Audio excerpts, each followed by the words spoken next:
Hello po guys, ito po si tatay ko. Hello po, itutuloy ko po lang yung pagkaano ko yung ginawa kong DIY. Ito po yung mga switch na ordinary ginagamit sa ilaw. Ito po yung gagawa kami pong bell. Ito po ang didikit ko sa fire alarm. And ito po ay original po itong fire alarm. Ito po nga yung switch niya. Tapos dito po, ito po yung ginawa ko.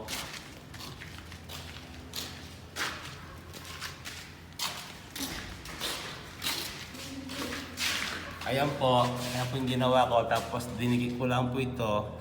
Yan po. Yan ang DIY. Ayun po, natural lang po ang switch.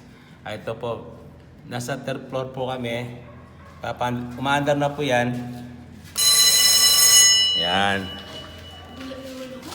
Tapos po, ito po, pababa po kami sa second floor. Oh, tara, baba tayo. Second floor.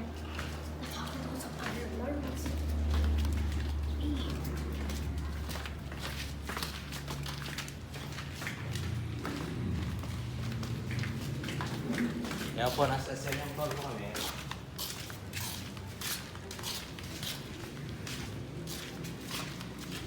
Ayun po.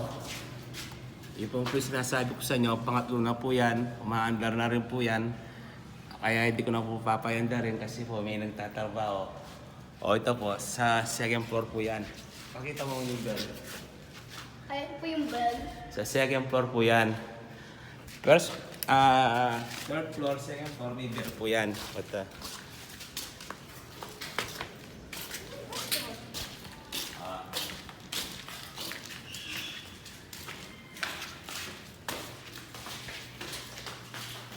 Dito po, yung ano niya, gamit niya sa FDAS.